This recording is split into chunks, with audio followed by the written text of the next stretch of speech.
Assalamualaikum warahmatullahi wabarakatuh. Salam guru penggerak. Perkenalkan, nama saya Selda Arumsari. Saya CGP Angkatan 11 Kota Jayapura. Tindakan pertama yang saya lakukan yaitu membagikan pemahaman dan pengalaman dalam menerapkan kepada rekan-rekan guru terkait budaya positif. Assalamualaikum warahmatullahi wabarakatuh. Waalaikumsalam. Alhamdulillahirabbil alamin wassalatu wassalamu ala asyrofil anbiya'i wal mursalin wa ala alihi wa ashabihi ajmain amma ba'du. Alhamdulillahirabbil alamin. Bersyukur kehadirat Allah Subhanahu wa taala yang telah memberikan nikmat kita sehingga kita dapat berbagi ilmu di sini. Kemudian tak lupa selawat serta salam kita aturkan kepada junjungan kita Nabi besar Muhammad SAW, yang semoga kita mendapatkan syafaatnya di yaumil akhir nanti. Oke, baik, ustazah di sini kita berbagi ini ya, berbagi ilmu ya, berbagi ilmu sedikit yang saya dapatkan dari CGP dan juga PGP dan juga Lokakarya kemarin, yaitu terkait budaya positif. Nah ini sangat selaras dengan kita punya kurikulum sekarang, yaitu kurikulum Merdeka yang sekarang ada namanya budaya positif di dalamnya. Oke, yang saya bahas di sini ada 4 poin. Yang pertama, poin pertama yaitu keyakinan kelas. Kemudian poin yang kedua terkait disiplin positif dan juga nilai kebajikan universal. Kemudian poin yang ketiga yaitu posisi kontrol guru. Dan poin yang keempat yaitu segitiga restitusi. Jadi ini nanti kita akan membahas terkait 4 poin ini. Untuk yang pertama yaitu poin keyakinan kelas. Pasti ustazah sudah tidak asing lagi ya dengan keyakinan kelas ya. Saya ada pertanyaan pemantik di sini. Keyakinan kelas dan peraturan kelas adalah hal yang sama, betul atau salah? Salah. Oke. Baik, apakah ada yang bisa menjelaskan kenapa salah? Salah satu saja. Baik, terima kasih atas kesempatannya. Menurut saya keyakinan kelas itu dibuat oleh peserta didik dan guru untuk menciptakan peraturan-peraturan dalam kelas. Sedangkan peraturan kelas mungkin itu hanya dibuat oleh guru saja tanpa ada melibatkan peserta didik. Oh ya. Tapi tadi Ustazah Matari bilang peraturan kelas juga ada di dalam keyakinan kelas. Baik, kita cek dulu ya. Nah, di sini keyakinan kelas adalah merupakan bentuk sebenarnya lebih tepatnya yaitu kesepakatan bersama ya, dibuat antara guru bersama dengan siswa. Untuk apa? Untuk menciptakan lingkungan belajar yang positif dan produktif di dalam kelasnya. Jadi kenapa dipilihnya kata-kata keyakinan? Jadi ketika mereka sudah merasa yakin, maka mereka akan secara otomatis memiliki tanggung jawab. Jadi mereka merasa itu tanggung jawabnya mereka, ya, dan lebih termotivasi lagi untuk mengikuti aturan yang mereka ciptakan sendiri. Kemudian kalau peraturan kelas itu biasanya dibuat oleh guru. Jadi guru sendiri yang membuat tanpa melibatkan siswa. Nah, ini ada beberapa langkah-langkah dalam menerapkan keyakinan kelas. Ini kemarin saya sudah pelajari di Lokakarya. Kita pertama adalah bertanya kepada murid tentang harapan. Jadi harapan apa yang ingin mereka dapatkan di kelas itu selama pembelajaran. Jadi kita tanya dulu, kakak, harapannya kakak ustazah mengajar seperti seperti apa atau kelas kita dibuat seperti apa? Pasti mereka ada jawaban beragam. Jadi itu kita kelompokkan dulu. Jadi kita suruh mereka menuliskan harapan-harapannya, bisa menggunakan sticky note ya, sticky note yang warna-warni itu bisa kita siapkan papan kertas manila atau di papan saja kita buat.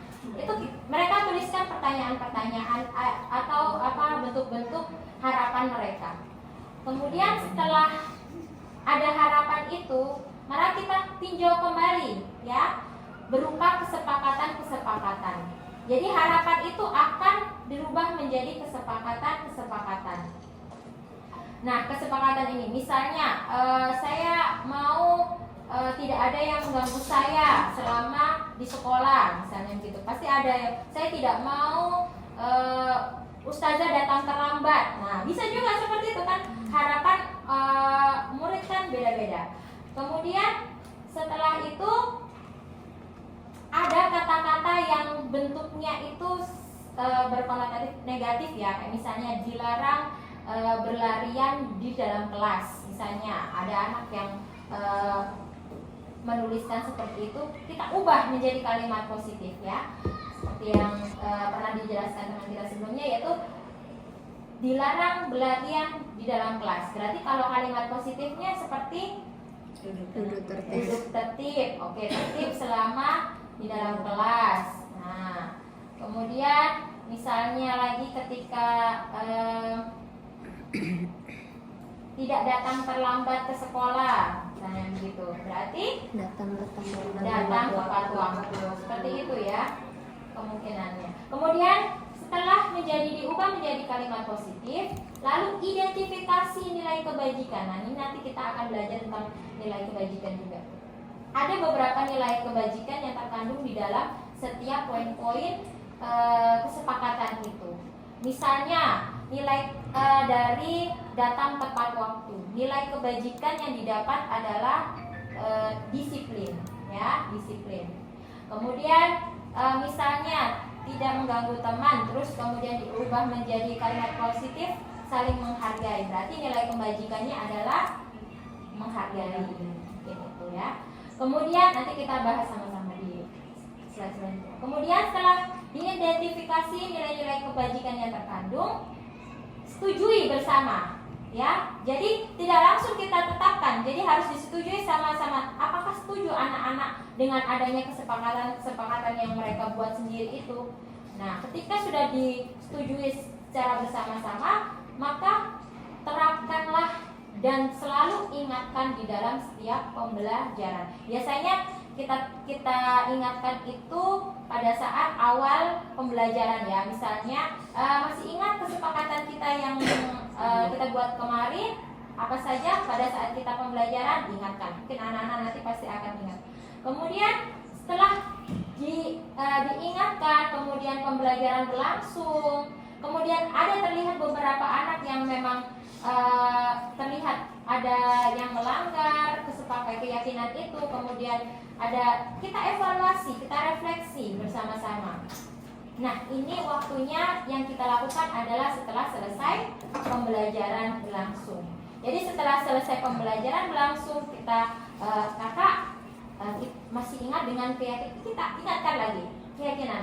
Coba Ustazah mau tanya, kakak tadi sudah menjalankan keyakinan kelas kita dengan baik atau belum? Nah, kita lakukan refleksi dan evaluasi bersama murid-murid kita.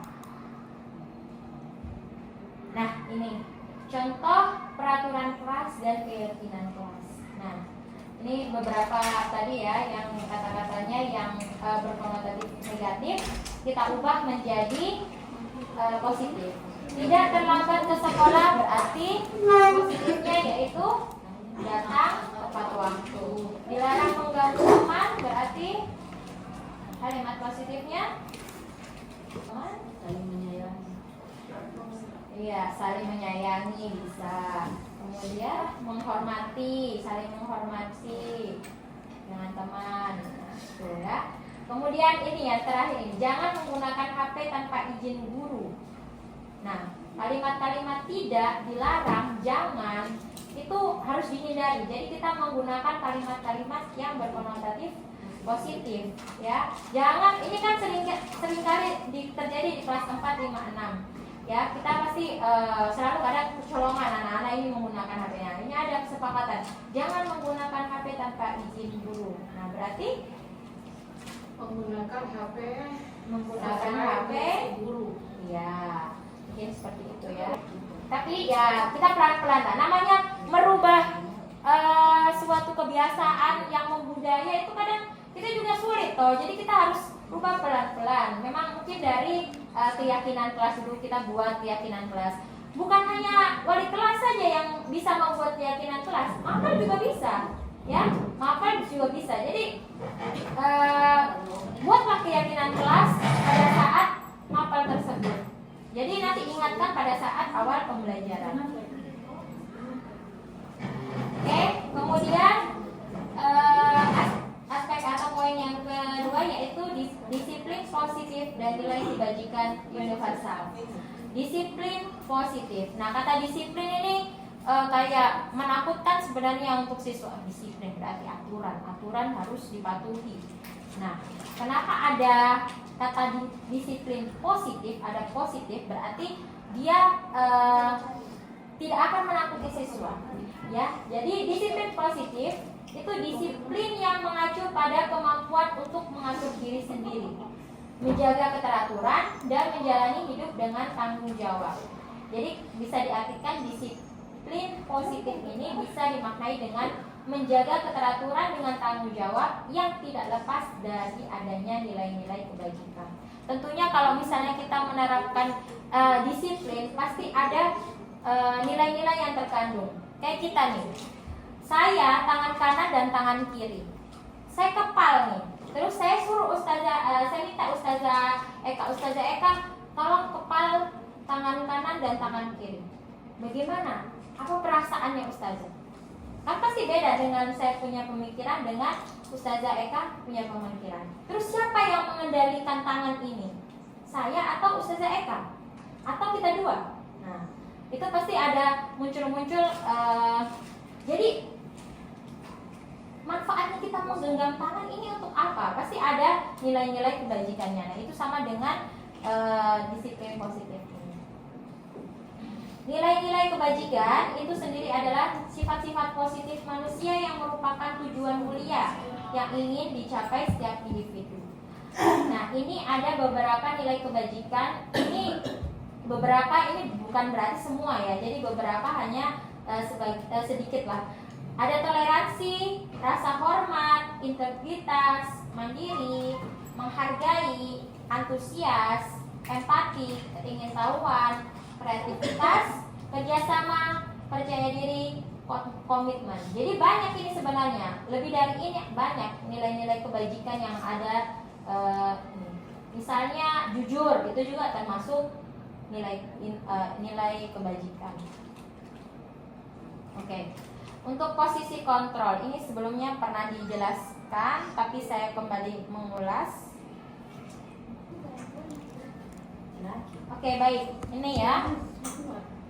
Alhamdulillah.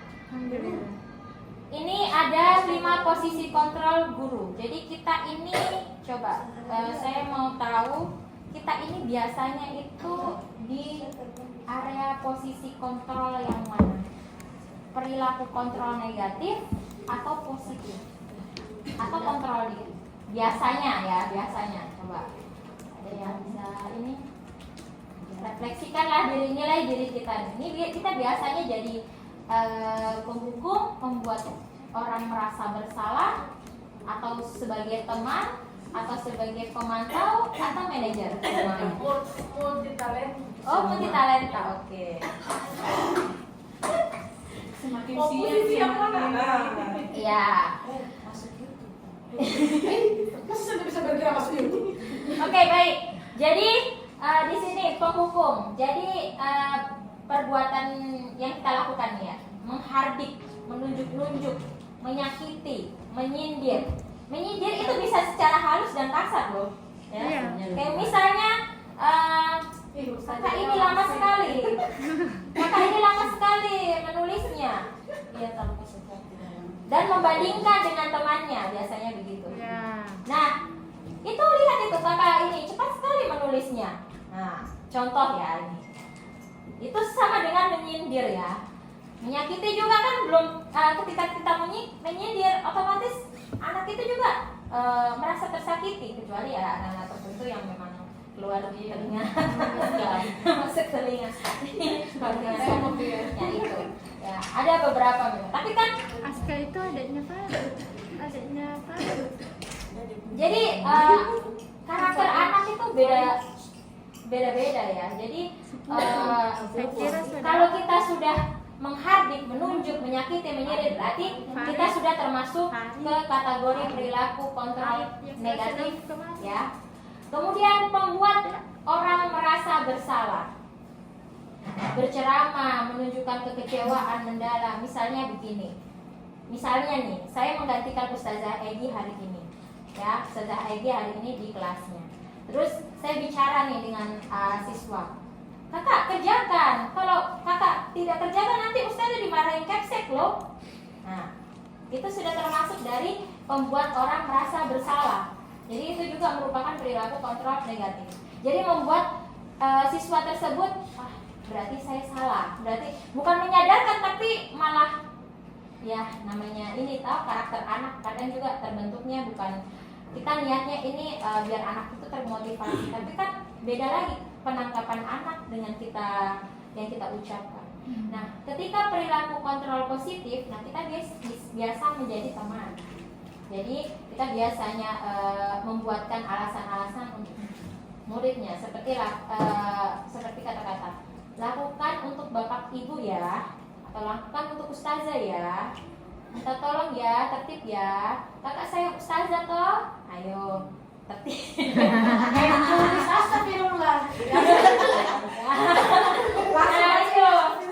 Kemudian ya sudah nanti ustazah bantu bereskan. Nah, itu sebagai teman. Kalau pemantau. Ini menghitung dan mengukur. Apa peraturannya? Coba sebutkan. Nih, kakak terlambat ke sekolah. Kakak tahu tentang peraturan kita di sekolah ini apa? Nah, tapi kan itu nadanya dengan segi yang tadi seperti apa namanya? Itu nadanya kan tinggi, baru nadanya juga mengintimidasi ya, agak mengintimidasi. Jadi itu termasuk memantau. Kemudian apa konsekuensinya kalau kakak melakukan ini? Nah, begitu ya. Kemudian siapa yang memanggil? Apa yang terjadi sekarang? Nah, itu. Kemudian, nah ini di dalam kontrol diri sebagai guru, kontrol diri ini adalah kontrol yang tertinggi dari segala semua aspek kontrol, yaitu sebagai manajer. Nah ini saya juga masih agak susah sebenarnya menerapkan, tapi ya berusaha ya, dengan mengajukan pertanyaan dan nadanya ya, intonasi nada juga harus diatur. Jadi mengingatkan kembali, kayak misalnya ada yang tawuran nih. Misalnya kita dudukkan sama-sama, bukan di hadapan teman-temannya lain, kita langsung siapa tadi yang bertengkar? Tugasnya siswa nih kalau ada yang bertengkar. Siapa tadi yang bertengkar? Nah, nadanya juga harus pelan-pelan. Jadi tadi siapa yang bertengkar? Masih bisa kan? Bisa kan? Nanti bisa malas ya. Terus setelah duduk bersama kita tanya ini, kakak tahu apa yang kita buat, apa keyakinan kelas yang kita buat kemarin? Nah, pokoknya nadanya diatur. Kita kulik, tapi kita kuliknya itu bukan sebagai nanti kita belajar juga di segitiga restitusi ya. Jadi kalau kamu meyakininya, kamu mau memperbaikinya. Jadi kita berikan anak itu mencari tahu solusinya sendiri. Jadi bukan kita yang memberikan solusi. Oh, jadi kalau misalnya kakak sudah itu kakak tulis kakak istighfar 10 kali. Coba istighfar 10 kali. Jadi itu bukan manajer ya. Kalau ini dia Ustaz Ustazah, saya tahu. Berarti kakak harus bagaimana nanti? Saya tidak akan mengulangi lagi. Nah, gitu ya. Jadi membuat anak tersebut mencari solusinya sendiri. Ya, itu adalah fungsi manajer. Nah, ini ada hasil-hasilnya ya. Ada yang memberontak ini karena tadi kita jadi penghukum, jadi dia akan semakin memberontak ya. Kemudian menyembunyikan, menyangkal, berbohong. Nah, ini kalau kita sebagai pembuat orang merasa bersalah. Kemudian sebagai teman, nanti dia akan menjadi ketergantungan dengan kita. Kemudian kalau jadi pemantau, nanti pasti kalau dia akan melakukan hal positif ketika dia diawasi oleh kita, merasa diawasi oleh kita. Kemudian kalau kita sebagai manajer, pasti kita akan menguatkan watak dan karakter. Tapi kan memang merubah karakter dan watak seseorang itu tidak hal yang instan ya. Jadi kita memang harus pelan-pelan. Siapa tahu dengan kelembutan itu akan membuat watak anak tersebut akan berubah. Ya. Kita lanjut. Nah, ini dari Gong Ray Tes segitiga restitusi. Restitusi ini adalah membantu murid menjadi lebih memiliki tujuan, disiplin positif, dan memulihkan dirinya setelah berbuat salah. Jadi ini adalah kita menyelesaikan permasalahan siswa dengan menggunakan restitusi ini. Penekanannya bukanlah pada bagaimana berperilaku untuk menyenangkan orang lain atau menghindari ketidaknyamanan. Namun tujuannya adalah menjadi orang yang menghargai nilai-nilai kebajikan yang mereka percayai sebelumnya. Nah, sudah ya. Karena tadi ada teori kontrol, saya sudah bahas tadi tentang teori kontrol. Nah, ini berkaitan juga. Kalau segitiga restitusi adalah konsep di mana memiliki peran yang sangat penting dalam bentuk disiplin positif dan membantu murid memahami tindakan mereka melalui pemahaman, penerapan prinsip-prinsip segitiga restitusi. Kemarin saya sudah buat video juga bersama anak-anak. Ya, namanya bermain peran ya, mereka pasti ada yang ketawa-ketawa, Ustazah kenapa begini? Nah, gitu. Guru membuat dan orang tua dapat membantu anak-anak mengatasi konflik. Nah, ini yang kita hadapi ya. Kadang kita tidak selaras dengan orang tua ya, pemahaman orang tua dan kita memang agak kurang sinkron dalam kasus-kasus tertentu ya. Jadi ini mungkin bisa membantu juga perkembangan positif mereka menciptakan budaya. Nah, ini maksudnya segitiga restitusi. Yang pertama adalah validasi tindakan yang salah. Nah, ini kita tidak boleh langsung validasi ini menstabilkan identitas dulu, menstabilkan identitas dulu. Jadi ini dengan memperkuat identitasnya, yaitu dengan cara setiap orang pasti pernah melakukan salah. Ustazah juga pernah salah. Ustazah kecil dulu juga pernah berbohong, misalnya begitu. Iya.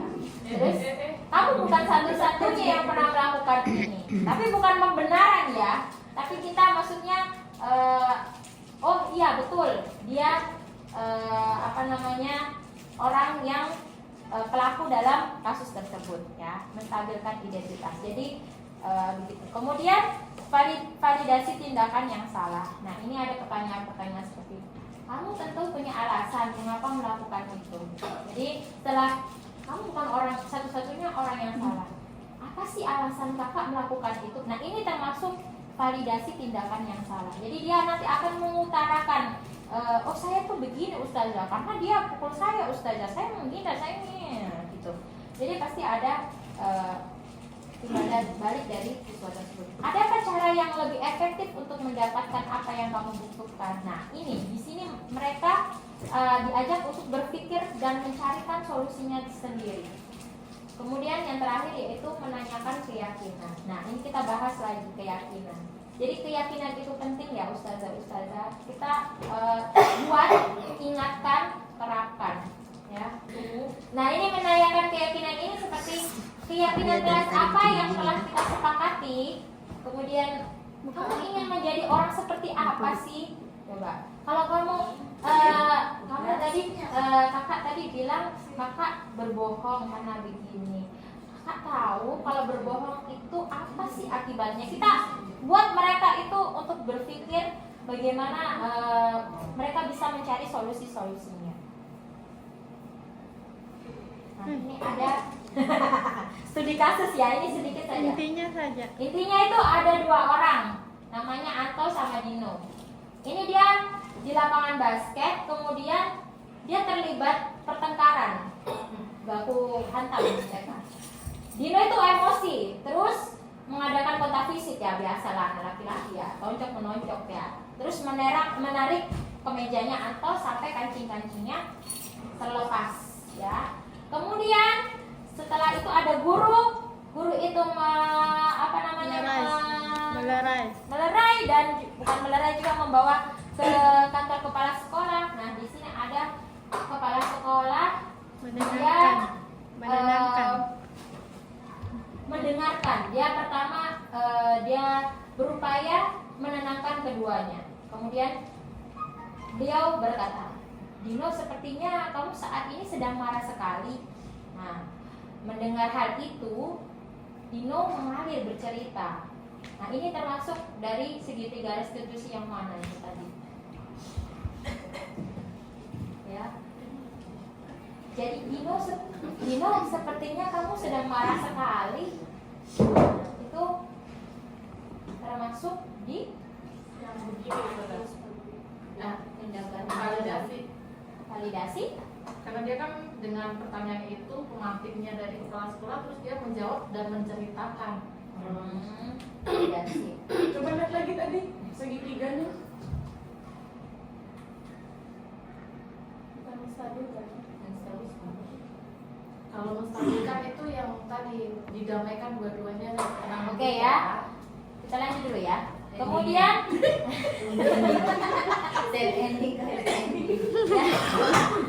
mendengar itu Dino pun mengalir ya, sudah. Kemudian ibu kepala sekolahnya bilang begini, membuat kesalahan adalah hal yang manusiawi dan bahwa mempertahankan diri adalah hal yang penting.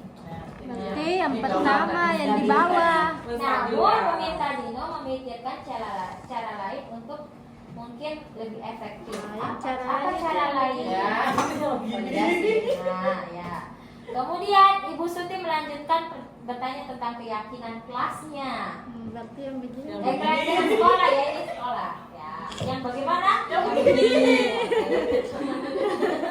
Yang begini.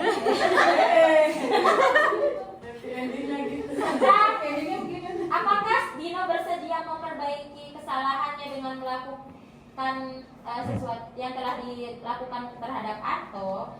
Dino pun akhirnya perlahan mengangguk. Kemudian Ibu Suti bertanya kepada Anto.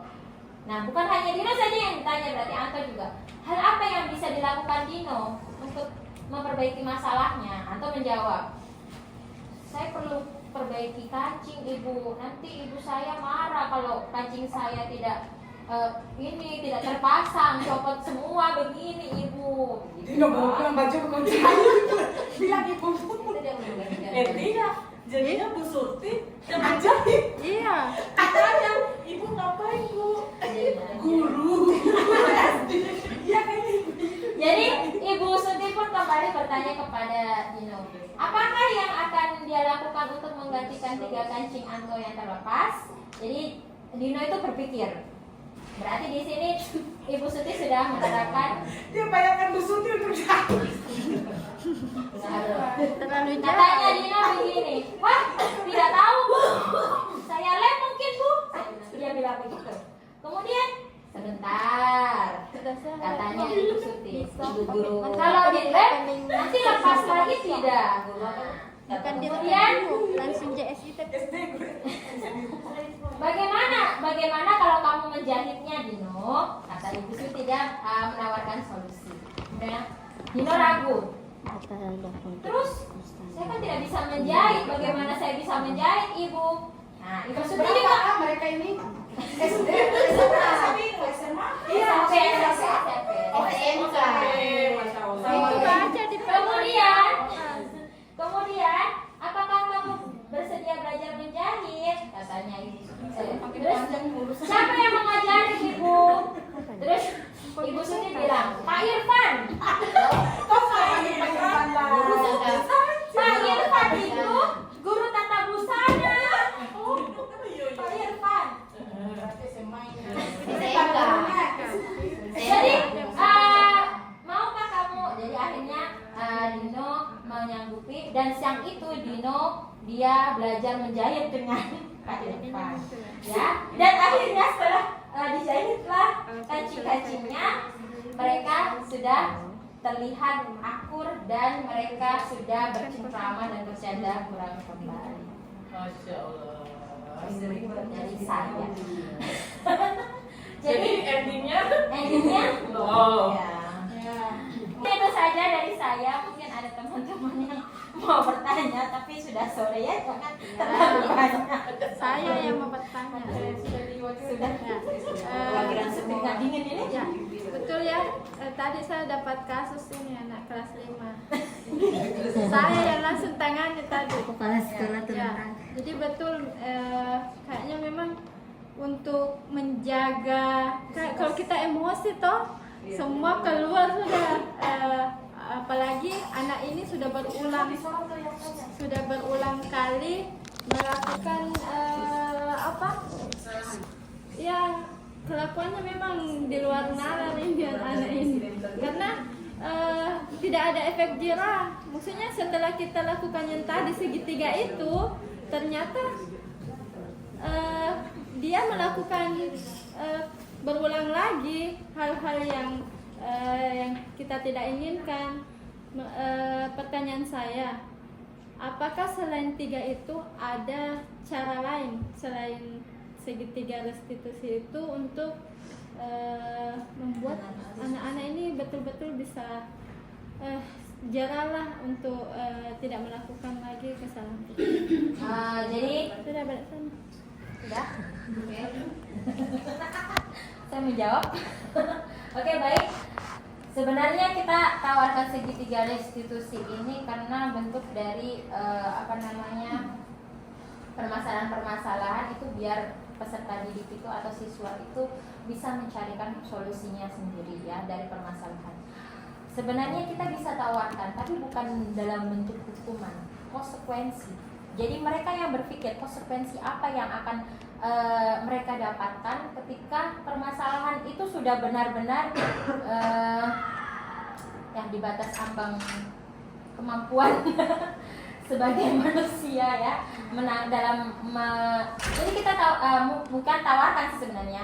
Pertama tanyakan dulu konsekuensi ya, kakak lakukan ini nanti apa akibatnya kakak kalau bisa kakak lakukan ini nanti. Terus misalnya kalau misalnya dia menjawab nanti bisa apa terjadi, mungkin ada yang ini. Terus ustazah mau tanya konsekuensinya ya, kalau kakak sudah melakukan perbuatan seperti ini, apa yang akan kakak dapatkan nanti. Jadi mereka berpikir, jadi mereka memberikan, jadi kita itu adalah sebagai fasilitas dalam mereka membuat solusi dari permasalahan mereka sendiri. Mungkin itu sih, atau teman yang lain mau menambahkan terkait konsekuensi dan bentuk-bentuk. Yang penting kita hindari dari penghukuman ya, karena memang kita kan sekarang ini maraknya adalah iklim keamanan sekolah ya. Jadi di dalam iklim keamanan sekolah itu kalau bisa bentuk-bentuk penghukuman fisik itu ditiadakan. Jadi tawarkan mereka tentang konsekuensi-konsekuensi yang mungkin bisa memberikan efek jerah. Jangan sampai melampaui ambang batas. Saya tambahkan sedikit. Ya. Ini udah dinasihati dan lain sebagainya. Pertama, saya yakin dan sangat pasti teman-teman semua sudah membuat peraturan di dalam kelas dan keyakinan kelas. Pastinya dari murid, dari guru juga. Ada kayak Ustazah Puji bilang, iya itu kan ya mungkin kayak Ustazah tadi bilang terlalu ringan, mungkin kita bisa memberikan yang sedikit jerah buat mereka begitu. Nah, sebenarnya peraturan itu sudah kita buat, hanya saja di sini tuh masih kurangnya ketegasan dari kita sebagai guru. Itu menurut saya yang saya lihat juga. Kadang kita juga udahlah ada kesepakatan ini. Paling itu peraturan itu, percaya atau tidak, cuman awal-awal. Nanti akhir juga kenapa anak tidak ada efek jerah? Ya karena memang tidak di kayak tidak ada timbal balik yang terlalu besar gitu. Jadi jujur saja anak-anak itu ya mungkin dari kita, termasuk saya juga, mungkin kurangnya ketegasan kita terhadap anak yang aduh kamu ini gini udah dibilang gini ya cuman itu saja gitu. Jadi anak juga paling ditegur lagi, nanti nggak ada ini nggak ada itu. Mungkin salah satunya kemarin kayak HP, mungkin Iksan kemarin itu, tapi nggak tahu sekarang ya, nggak tahu sekarang bawa atau tidak. Kayak kemarin saya langsung ambil HP-nya, kepala sekolah memang suruh ambil. Dari situ memang Ustazah Egi sudah bilang orang tuanya, dan orang tuanya juga sudah nasihati anaknya. Jadi kan efeknya ada banyak itu ke anaknya, orang tua nasihati anak juga seperti itu. Jadi mungkin intinya itu dari kita sebagai guru, ayo kita sama-sama tegas terhadap anak. Jika memang dia salah,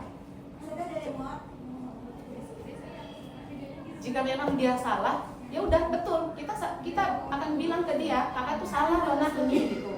Tapi kita harus memberikan penguatan lagi. Maaf ya nak, Ustazah bilang seperti itu karena memang kakak salah. Ustazah bilang seperti itu tuh supaya supaya kakak tuh merasa kalau memang apa yang kakak lakukan itu salah gitu. Justru Ustazah itu sayang nasihati kakak seperti ini, bukan karena Ustazah itu nggak sayang. Jadi kita harus memberikan pengertian, bukan hanya mengejas anak itu, kamu ini kenapa udah mereka? Iya, bukan penghakiman. Jadi ada yang namanya solusi dalam arti itu. Nah, maaf ya, mungkin pada saat berdua saya pun dikasih itu seperti itu. Maaf ya, tadi Ustazah sudah ini, Ustazah itu kayak tes membaca. Mohon maaf ya, saya agak melenceng. Kemarin saya tes membaca anak-anak. Ternyata anak itu sampai ini turun, dia lapor ke mamanya, dia nggak mau ternyata kalau di tes membaca begitu. Padahal saya sudah bilang orang tuanya juga, tes membaca itu untuk melihat apakah kemampuan dia itu dalam membaca itu bagus atau tidak. Dan ternyata ya alhamdulillah dari orang tuanya juga timbal baliknya bagus. Saya nggak apa-apa saja, saya malah setuju gitu. Nah pas ini udah mau pulang, saya peluk, saya boleh peluk nak, boleh saja saya peluk, saya minta maaf ya nak, tadi itu bukan apa, kenapa saya suruh kakak baca di depan supaya kakak itu ada motivasi di teman-teman. Oh kalau nanti saya disuruh baca sama Ustazah Ika, saya sudah bisa membaca, begitu maksudnya, bukan mempermalukan dia begitu. Ya, mungkin intinya itu tegas dari kita sebagai guru saja Ustazah. Kalau anak salah, ya salahkan, jangan membenarkan apa yang dia lakukan salah begitu. Mungkin itu Ustazah. Yang lain? Ya, ini ada guru guru manajer, guru pemantau. Biasanya ada di posisi mana kita? Refleksi sama diri sendiri. Apakah kita guru penghukum? Apakah kita adalah guru yang membuat anak-anak kita merasa bersalah? Apakah kita guru yang bestie? Atau pemantau atau manajer? Kalau semua iya, kalau yang disarankan kan ya manajer ya Ustaz. Iya. Karena yang manajer itu kalau bestie juga terlalu teman juga sama anak-anak kan tidak bagus juga. Jadinya Nggak ada rasa segan. Kira-kira apa ininya kalau terlalu berteman dengan anak-anak apa Kayak dampaknya tidak yang negatif? Tidak menghargai. Ketergantungan baru rasa kurang sopan dan adab terhadap guru itu kurang. Kalau penghukum jadinya Kalau bagaimana? jadinya anaknya Iya, benci toh. Iya, Jadi berontak. antara mau jadi teman dan penghukum juga Jadi gini, apa ya? Seperti yang saya katakan, kita tegas intinya. Tidak tahu ya saja ini pengalaman saya. Saya sudah coba ajak anak ini tuh untuk berteman. Ternyata pas saya sayang saya ini, ada saja yang dia lakukan itu dia kayak tidak menghargai saya. malah Iya. Tapi ketika pada saat dia sedih atau apa, saya orang pertama mungkin akan bilang, kenapa? Nggak apa-apa. Kakak mau ini. Jangan nanti dulu, nggak apa-apa. Cerita saja gitu. Jadi bentuk pendekatan kita itu memang sama anak. Ya seperti yang saya katakan, kalau dia salah, salahkan dia. Tapi ketika kita mungkin berada berdua mungkin dengan dia, jelaskan bahwa kita itu sayang lo sama kakak nak gitu. Jadi anak juga itu tidak sungkan untuk ketika udah mau guru juga langsung nggak mau sapa gitu. Itu yang bikin dia itu karena mungkin ya ada mungkin dia merasa saya dipermalukan, saya di ini di itu. Tergantung situasi gitu. Kalau memang anak itu lagi butuh kita, ayo kita dekati dia. Mungkin seperti itu ya. Kalau saya itu pengalamannya seperti itu. Kalau dia salah. Kayak tadi tuh Vira kan dekat sekali sama saya. Dia pukul Adena sampai merah sekali, betul ininya. saya pertemukan dia, Vira kenapa pukul? Padahal dia tuh ini sekali kemarin juga, maksudnya dia akrab sama saya begitu. Jadi kalau dia salah, terus saya panggil lagi dia pulang tadi. Itu Bu Siti mana? Bu Siti tadi sampai Bu Siti juga, ya Allah. Saya masuk, saya marah, saya mau di kelas 3A. Padahal itu anak-anaknya tahu kan sering-sering tetap main di dalam kelas. Tapi kalau dia salah. Jadi intinya kalau selama mereka salah, kita akan salahkan. Besok kali main lagi itu bicara lagi. Gitu, memang anak-anak tuh begitu.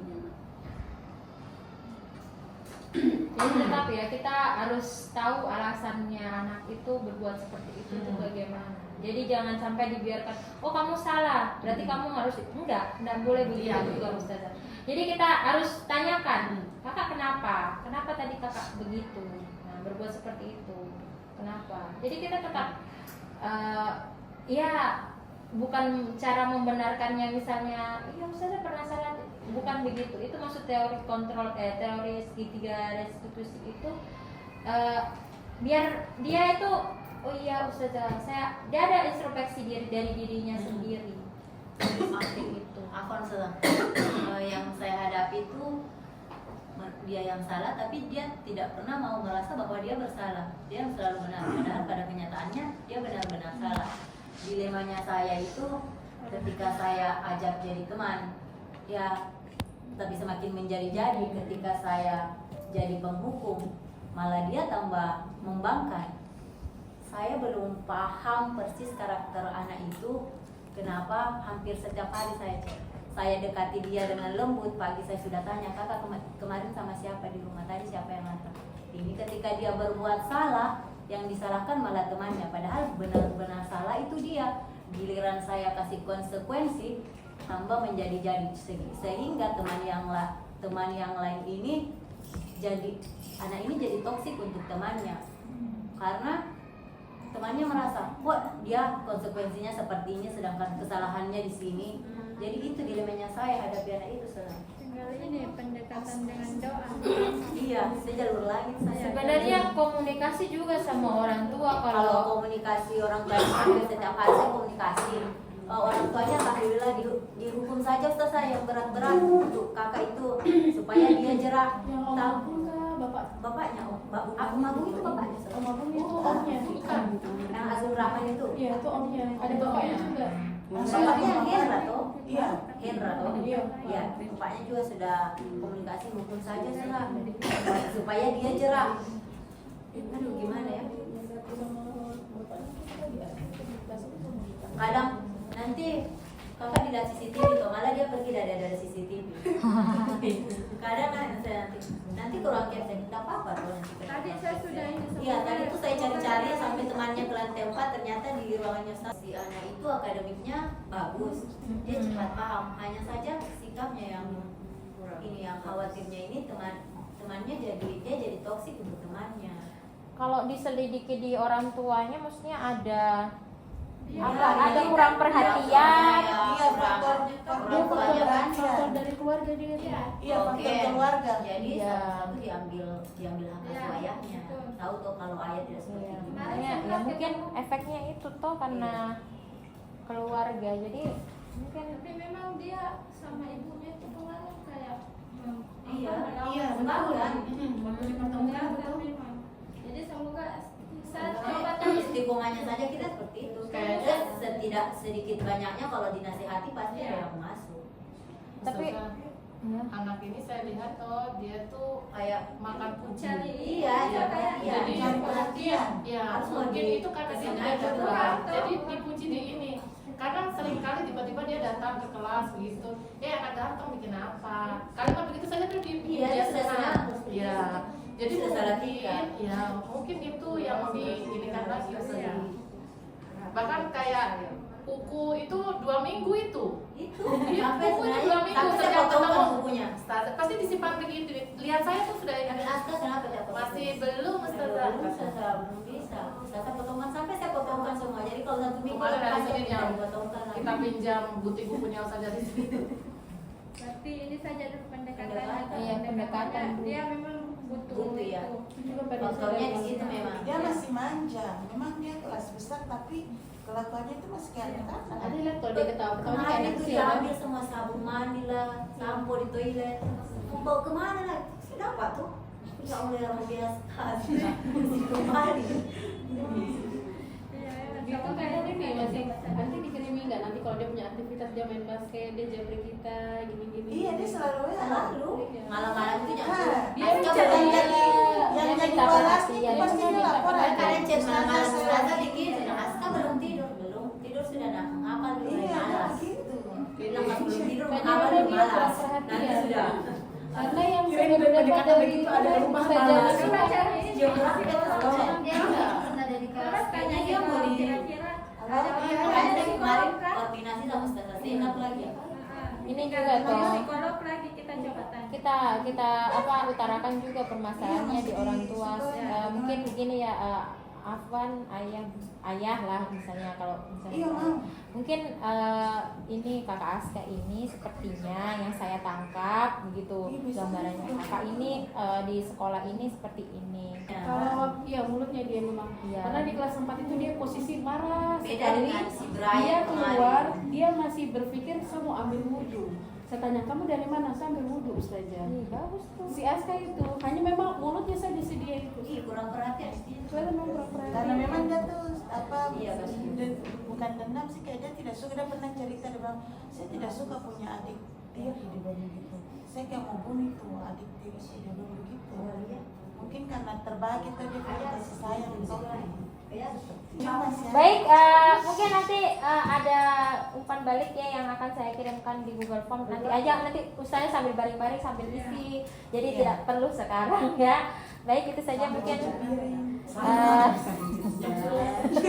yang bisa saya sampaikan untuk Ustazah. Terima kasih. Kita saling berdiskusi dan berkolaborasi di sini ya untuk menyelesaikan permasalahan-permasalahan yang ada di sini. Baik, saya ucapkan terima kasih. Wassalamualaikum warahmatullahi wabarakatuh. Waalaikumsalam. Tindakan kedua yang saya lakukan yaitu menerapkan keyakinan kelas dengan siswa di kelas. Baik, assalamualaikum warahmatullahi wabarakatuh.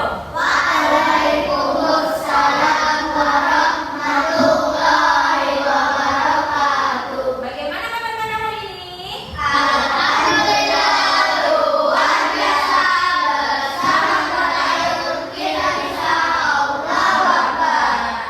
Kakak, hari ini Ustazah mau ajak kakak untuk membuat keyakinan kelas. Ada yang tahu apa itu keyakinan kelas?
Salam guru penggerak.